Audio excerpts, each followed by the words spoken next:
வணக்கம். சிவன் மாந்திரீகம். இந்த மாந்திரீக சேனலில் சகல மாந்திரீகங்களுக்கும் உயிரூட்டும் மந்திர ரகசியம். மாந்திரீகத்தில் எத்தனை வகையான மாந்திரீகமாக இருந்தாலும் கருமாந்திரிகம், உருமாந்திரிகம், காளி மாந்திரிகம், துர்கை மாந்திரிகம், அங்காளம்மன், நாகாளம்மன், சோட்டானிக்கரை அம்மன், கேரளா மாந்திரிகம், மலையாள மாந்திரிகம், எந்த மாந்திரிகமாக இருந்தாலும் அந்த மாந்திரிகங்களுக்கு அந்த மாந்திரிகத்தை செய்து நீங்க வெற்றி பெறணும்னா அதுக்கு அந்த மாந்திரீகத்தில் வசியம், மோகனம், ஸ்தம்பனம், பேதனம், வித்வேசனம் சொல்லக்கூடிய 8 வகையான மாந்திரிகமும் செய்து கொடுக்கிறோம். அப்படி செய்து கொடுக்கும்போது அந்த மாந்திரிகங்கள் பலிதமாக நீங்க எடுத்த முயற்சிகளில் நீங்களும் வெற்றி பெறவும் அதை வாங்கிக்கிட்டு போனவங்களும் வெற்றி பெறணும்னா அதுக்கு உயிரூட்ட மந்திரம் என்பது கட்டாயமாக தேவைப்படும். அவசியமானது ஒன்றுதான் இந்த மாந்திரிக ரகசியத்தில் சொல்ல போறோம்.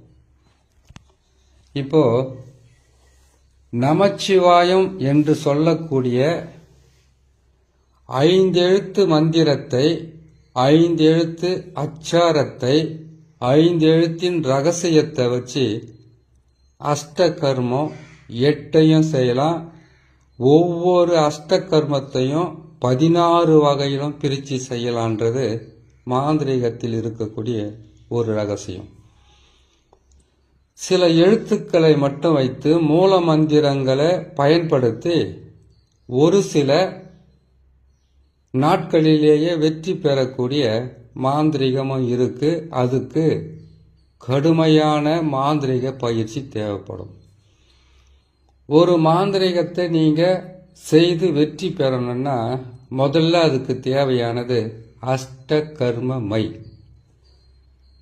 அந்த அஷ்டகர்ம மைய செய்து பதப்படுத்தி அதுக்கு தேவையான மந்திர உரு போட்டு வசியமையா அதுக்குண்டான வசிய மந்திரத்தை சொல்லி அதை பதப்படுத்தி வச்சுக்கணும். செய்து மோகனமையா வசியத்திலிருந்து பிரிச்சு மோகனத்துக்குண்டான இப்ப வசிய மைய அரைச்சா வசிய மைய நீங்க தயார் செய்துட்டீங்கன்னாக்கா அந்த மைய அந்த அஞ்சனத்தை 2ஆ பிரிச்சு உன்னை வசிய மந்திரத்தை சொல்லி வசியப்படுத்துறதுக்கு செய்யலாம். மோகனத்துக்கு மோகன மந்திரத்தை சொல்லி மோகனத்தை நம்ம செய்து வெற்றி பெறலாம். ஆக்கர்ஷணத்துக்கு தனியா மை செய்ய வேண்டியதா இருக்கும். வித்வேசனத்துக்கு தனியா மை செய்ய வேண்டியது இருக்கும். வேதனத்துக்கு தனியா மை செய்ய வேண்டியது இருக்கும். கெட்டதுதான் ஒரு கெட்ட மைய அரைச்சி 8 வகையான மாந்திரிகத்தையும் செய்ய முடியாது. ஆனா கெட்டது செய்யறதுக்கு உண்டான மைகளை கூட தனித்தனியா தான் செய்ய முடியும். வசிய மோகனத்துக்கு மட்டும் மோகனம் என்பது மற்றவர்கள் நம் மீது மோகிக்க வைப்பது தான் மோகனம். அதாவது மனிதர்களாக இருந்தாலும் சரி, விலங்குகளாக இருந்தாலும் சரி, எந்த ஒரு உயிரினமாக இருந்தாலும் அதை நம்மீது மோகம் கொள்ள வைப்பதற்கு செய்வது தான் மோகனம். வசியம் அப்படி கிடையாது. வசியத்தில் சாதாரணமா நம்ம வசியம் சொல்லிடுறோம். அந்த வசியத்தை பார்த்தீங்கன்னாக்கா எத்தனையோ வகைப்படும். ஆண் வசியம், பெண் வசியம், ஜனவசியம், தனவசியம், சர்பவசியம், ஜலவசியம், இப்படியெல்லாம் சொல்லலாம். ராஜவசியம், இப்படியெல்லாம் இருக்கு. இன்னும் பல வசியம் கூட இருக்கு. அதுல இந்த வசியத்தெல்லாம் சேர்த்து ஒரு வசியமாக மிகவும் உயர்ந்த வசியமாக செய்வது தான் ராஜவசியம்.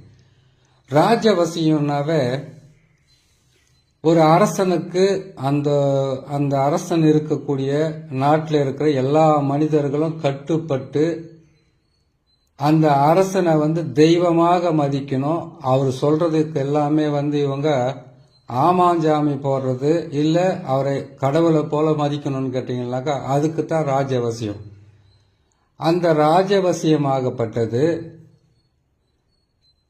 அது உயர்ந்த பதவியில் இருக்கிறவங்கள அவருக்கு கீழே இருக்கிறவங்கள பணிய வைப்பதற்காக செய்து தனக்கு தானே மரியாதை தேடிக்கொள்வதும் மதிப்பை தேடிக்கிறதுக்காக செய்யறது தான். அதுலேயே அந்த ராஜவசியத்தில் பார்த்தீங்கன்னாக்கா தனவசியம், ஜனவசியம், குடும்பவசியம், செல்வவசியம் எல்லா வசியத்தையும் சேர்த்து செய்து ராஜவசியமா ஒருத்தருக்கு கொடுத்தோம்னாக்கா எல்லாமே அவங்க கட்டுப்பாட்டுக்குள்ள அவங்க உள்ளங்கையில இருக்கிறதுக்காக செஞ்சு கொடுக்கறது.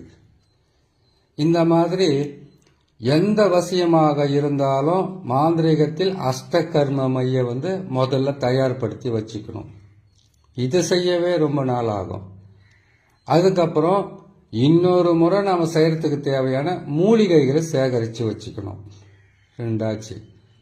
மூணாவது அஷ்ட கர்மம் என்பது கருமம் என்றால் தொழில். அஷ்ட கர்மனாக்கா 8 தொழில்னு அர்த்தம்.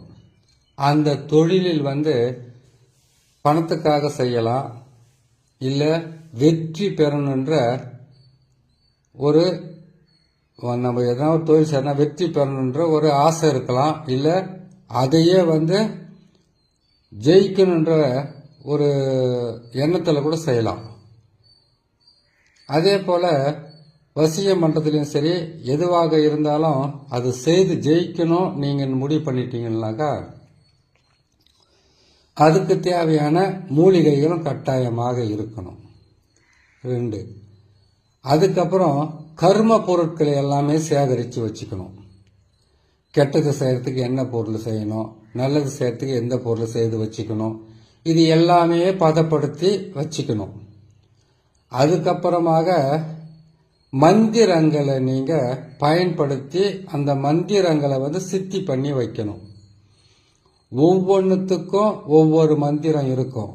அதுக்குண்டான பலகை, அதற்குண்டான மணின்னு கேட்டீங்கன்னாக்கா ருத்ராட்ச மணி, கருகமணி, அதுக்கப்புறம் துளசி மணி, நாகமணி, பவளமணி, இப்படியெல்லாம் நாகமணி. இதாவது அதுல இந்தந்த திசையை நோக்கி நீங்க உட்கார்ந்து மந்திரங்களை லட்சக்கணக்கில் சொல்லி மனப்பாடம் பண்ணிக்கணும். அதாவது சித்தி பண்ணிக்கணும். இது ஒரு பக்கம் இருக்கும்போது நீங்க கருப்பு மணியால மந்திரங்கள் எதுக்கு சொல்லுவாங்கன்னாக்கா கரும காரியங்களை செய்வதற்கு தான் கருப்பை பயன்படுத்துவாங்க.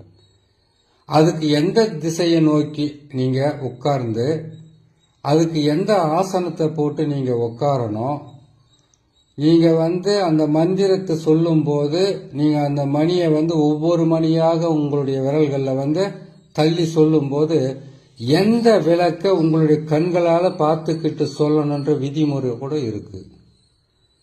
கிழக்கு திசையில செய்யறது இருந்தாக்கா ஒரு தொழில் மிகப்பெரிய ஒரு வெற்றியை உருவாக்கி கொடுக்கிறது.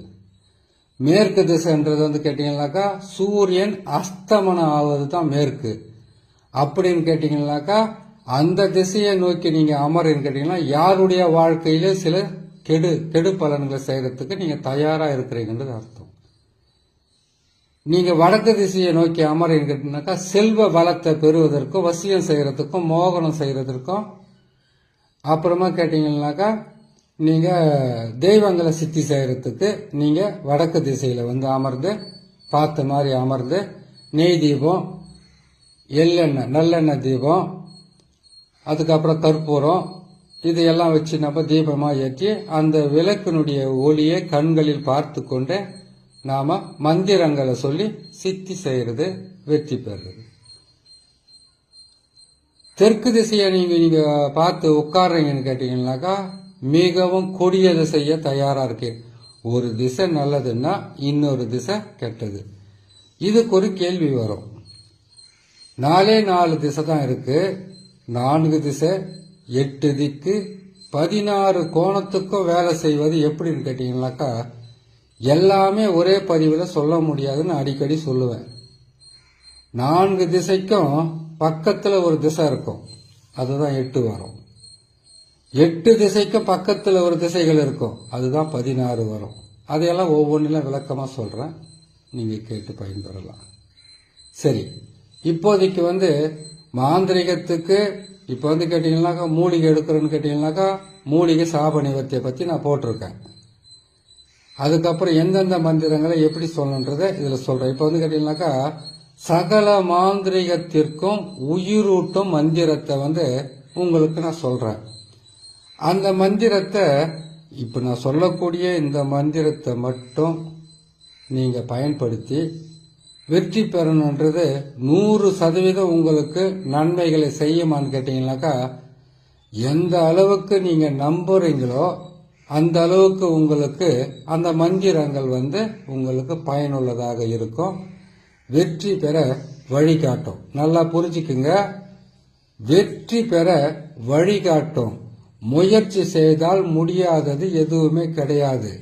அதே போல கேட்டீங்கன்னாக்கா, ஒரு தொழிலை எந்த அளவுக்கு நீங்க நேசிக்கிறீங்களோ அந்த தொழிலாகவே நீங்க மாறணும்.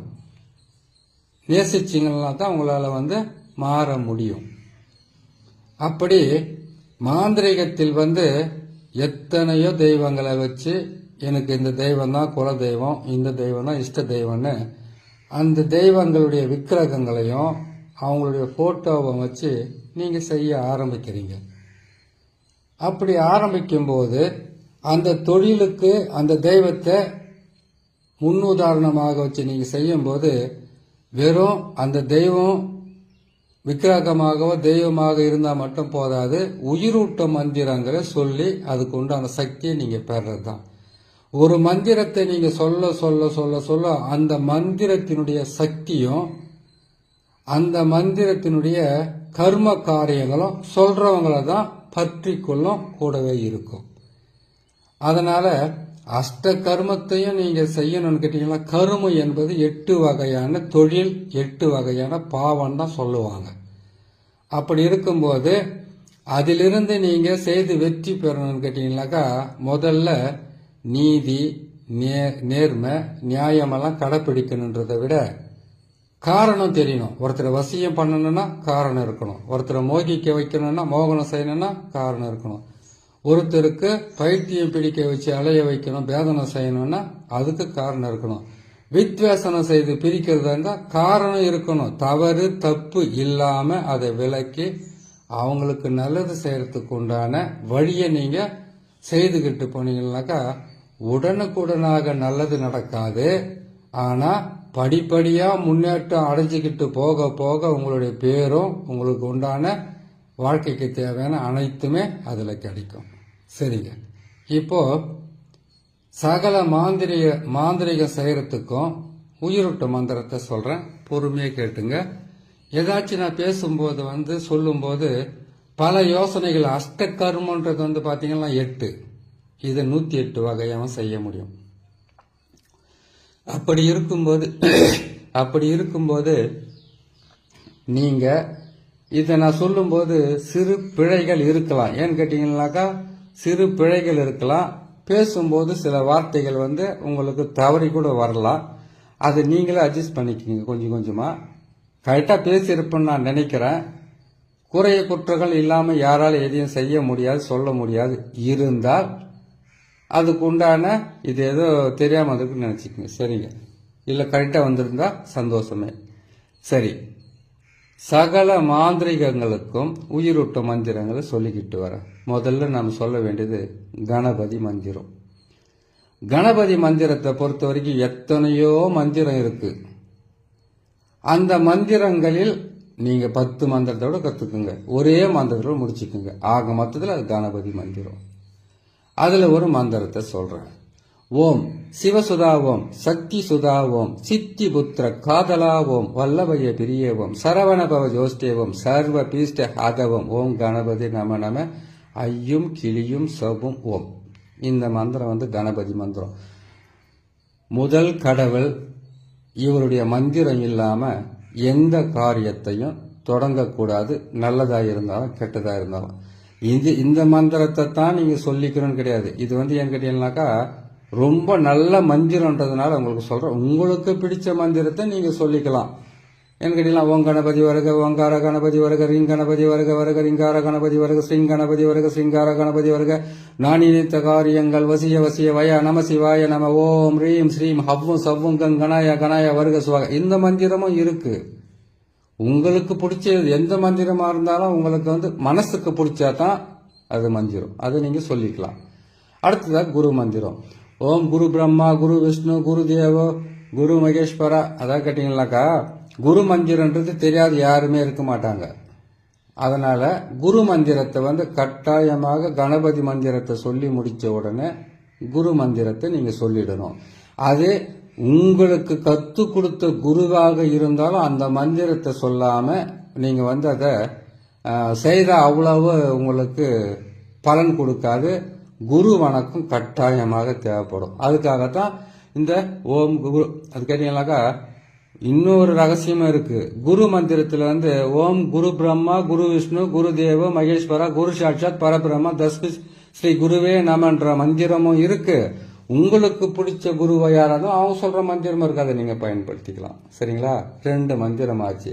அடுத்தது கேட்டீங்கன்னாக்கா மூலிகை சாபத்துக்குன்னு இருக்குது, எந்திர சாபத்துக்குன்னு இருக்கு, மந்திர சாபத்துக்குன்னு சில மந்திரங்கள் இருக்குது. இதெல்லாம் ரொம்ப முக்கியமான மந்திரமோ இது மூல மந்திரமோ அதுக்கு உண்டான வழியும் இருக்கிறதுனால இது உங்களுக்கு நான் முக்கியமா சொல்லி ஆகணும். ஏற்கனவே சொல்லி இருந்தா கூட இதை நீங்க கேட்டு பயன்படுறதுல எந்த தவறும் கிடையாது. சரிங்களா?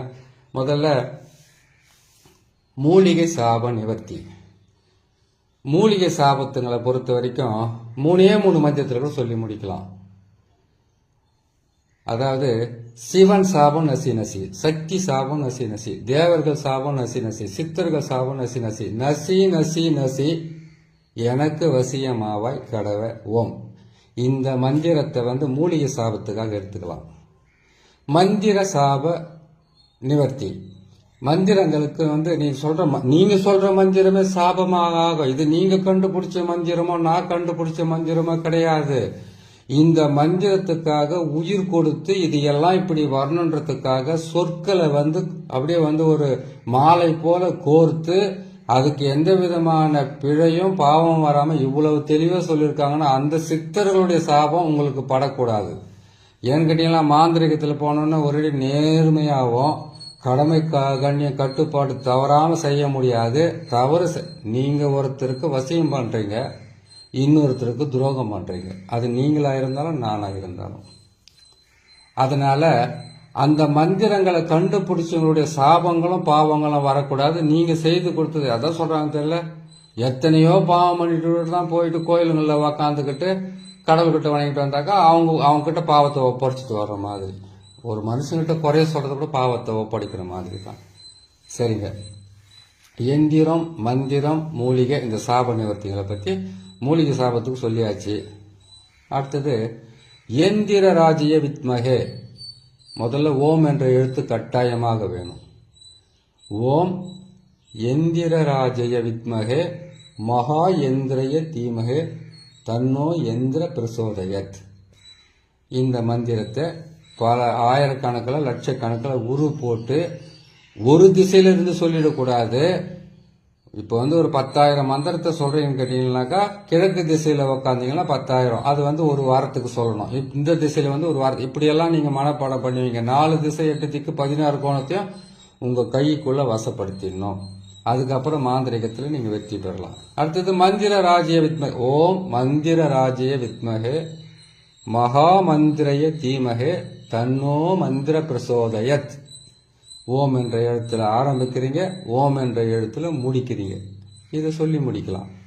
இது சகல மாந்திரிகத்திற்கும் அந்த கருக்களாக இருந்தாலும் எல்லா திசையிலும் சொன்னீங்கன்னாக்கா உயிரோட்ட மந்திரமாக வந்துடும். சரி, எந்த வேலை செய்தாலும் இப்ப மை செய்யறீங்க, நீங்க வேற பாவம் செய்யறீங்க, இல்லைன்னு கேட்டாக்கா நீங்க ஐங்கோல மைய தயார் செய்யறீங்க, குழி தயாரத்தை ரெடி செய்யறீங்க, எதுவா இருந்தாலும் சரி அதுக்குன்னு ஒரு மிகவும் சக்தி வாய்ந்த மந்திரம் ஒன்று இருக்கு.